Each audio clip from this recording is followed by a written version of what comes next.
قرآن کریم کی تلاوت 3 طریقوں سے کی جا سکتی ہے۔ پہلا طریقہ بلند آواز سے پڑھنا، دوسرا آہستہ آواز سے پڑھنا، اور تیسرا صرف آنکھوں سے پڑھنا یا دل میں پڑھنا۔ اس سبق میں ہم ان تینوں اقسام پر بات کریں گے۔ ہر ایک کا طریقہ، اس کی شرائط، اس کا مقصد اور ہر ایک میں کن چیزوں سے اجتناب کرنا چاہیے۔ آئیے پہلے طریقے سے شروع کرتے ہیں۔ بلند آواز میں قرآن کی تلاوت کرنا، اسے القراءۃ الجہریہ بھی کہا جاتا ہے۔ یہ قرآن پڑھنے والوں کا سب سے عام طریقہ ہے۔ اس سے مراد یہ ہے کہ آپ قرآن کو تجوید کے ساتھ پوری آواز اور مخارج کے ساتھ پڑھیں تاکہ ہر حرف درست طور پر ادا ہو، یعنی اگر کوئی آپ کے ارد گرد بیٹھا ہو تو وہ آپ کی آواز سن سکے۔ اس طریقے کو صحیح طور پر انجام دینے کے لیے یہ شرائط ہیں: آواز سنائی دینی چاہیے، یعنی تلفظ واضح ہو، نیت درست ہو، سنت کے مطابق تلاوت ہو، اور تجوید کے قواعد پر عمل ہو۔ اس قسم کی تلاوت پر نبی کریم صلی اللہ علیہ وسلم کی مشہور حدیث کے مطابق ہر حرف پر 10 نیکیوں کا ثواب ملتا ہے انشاءاللہ۔ لیکن نیت اور تجوید کے ساتھ ایک اور بات پر بھی توجہ دینی ضروری ہے، اور وہ ہے تلاوت کی جگہ۔ عمومی طور پر آپ بلند آواز میں تلاوت کر سکتے ہیں، خواہ اکیلے ہوں یا دوسروں کے سامنے یا امام کی حیثیت سے نماز میں۔ لیکن خاص طور پر اگر آپ مسجد میں ہیں جہاں لوگ نماز پڑھ رہے ہیں یا تلاوت کر رہے ہیں تو آواز اتنی بلند نہ کریں کہ دوسروں کے لیے خلل کا باعث ہو۔ اب آتے ہیں اس کے بالکل برعکس طریقے پر، یعنی صرف آنکھوں سے پڑھنا یا دل میں پڑھنا۔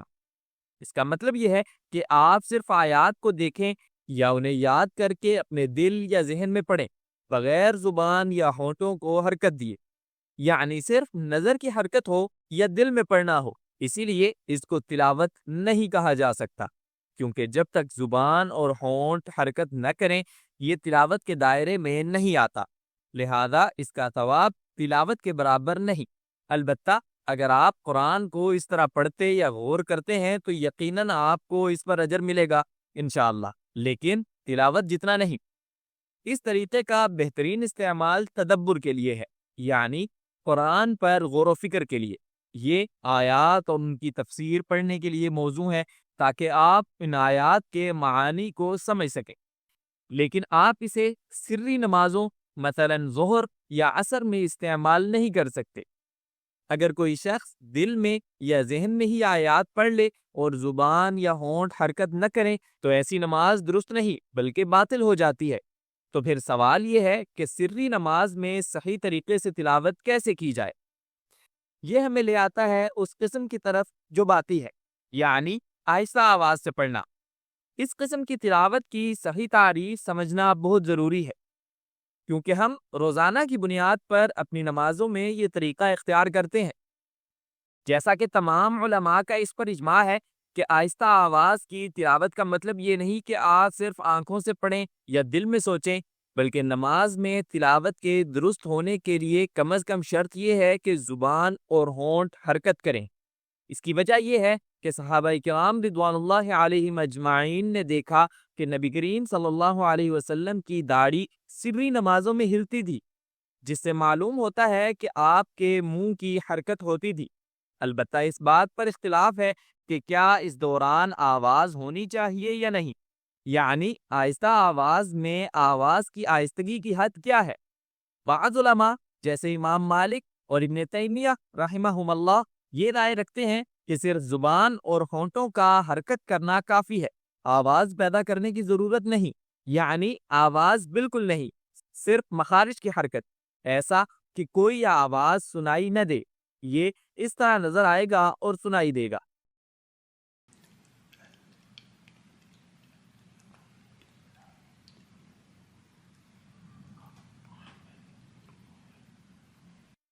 جبکہ اکثر علماء بشمول باقی 3 فقہی مذاہب کے یہ کہتے ہیں کہ اس طرح کی تلاوت میں زبان اور ہونٹ حرکت کرنے کے ساتھ اتنی آواز ضرور ہونی چاہیے کہ آپ خود سن سکیں، لیکن اتنی نہیں کہ دوسروں کو سنائی دے۔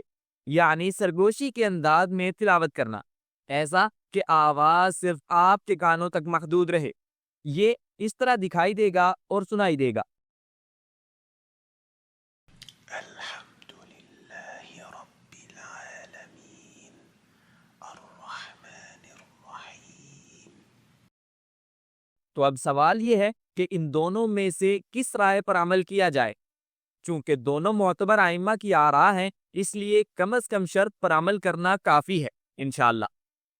لیکن چونکہ یہ بہت اہم معاملہ ہے تو میں احتیاطاً دوسرے طریقے پر عمل کرنے کو ترجیح دوں گا، یعنی ہلکی آواز میں خود کو سنانے کے برابر تلاوت۔ یہی رائے اکثر علماء نے اختیار کی ہے، اور یہ اصول صرف قرآن کی تلاوت پر نہیں بلکہ نماز کے تمام اذکار پر بھی لاگو ہوتا ہے، یعنی تکبیر، تسبیح، تشہد اور تسلیم تک، بس امام کے علاوہ باقی سب کے لیے۔ ایک سوال یہ ہے کہ اگر ہم بہت ہلکی آواز میں پڑھ رہے ہوں تو کیا تجوید کے مخارج پورے ادا ہوں گے، جیسے ضاد، غین وغیرہ؟ اس کا جواب یہ ہے کہ آپ اپنی آواز کی حدود میں رہ کر مخارج ادا کریں، لیکن آواز اتنی نہ بڑھائیں کہ شور پیدا ہو، کیونکہ شور یا آواز پیدا کرنا اس طریقے کے خلاف ہے۔ لہٰذا سری نماز میں آپ کو آواز کی کم از کم حد میں تجوید کے ساتھ پڑھنا چاہیے۔ خلاصہ یہ ہے کہ آہستہ آواز سے تلاوت کے لیے 3 شرائط ہیں۔ زبان اور ہونٹوں کی حرکت لازمی ہے، آواز اتنی ہو کہ صرف آپ خود سن سکیں۔ تجوید کے قواعد انہی حدود کے اندر رہتے ہوئے ادا کیے جائیں۔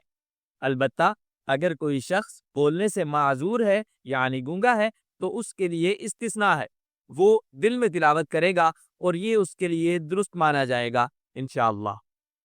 آخر میں آنکھوں سے پڑھنا یا دل میں پڑھنا یعنی بغیر آواز کے، یہ نماز میں جائز نہیں۔ آہستہ آواز سے تلاوت یعنی صرف اتنی کہ آپ خود سن سکیں، بلند آواز سے تلاوت جب آواز دوسروں تک پہنچے۔ ان تینوں کے لیے اپنی اپنی جگہ اور شرائط ہیں۔ دیکھنے کا شکریہ۔ اگر آپ قرآنی عربی کو پڑھنا چاہتے ہیں یا پھر قرآنی قواعد کو سمجھنا چاہتے ہیں تو ہماری سیریز کو ضرور چیک کریں، لنکس ڈسکرپشن میں۔ مجھے امید ہے کہ آپ نے آج کچھ نیا سیکھا ہوگا۔ اگر سیکھا ہے تو ویڈیو کو لائک اور شیئر کریں تاکہ دوسرے لوگ بھی فائدہ اٹھا سکیں، اور اگر آپ مزید ایسی ویڈیوز دیکھنا چاہتے ہیں تو ہمارے چینل کو سبسکرائب کریں، اور انشاءاللہ ملاقات ہوگی اگلے سبق میں۔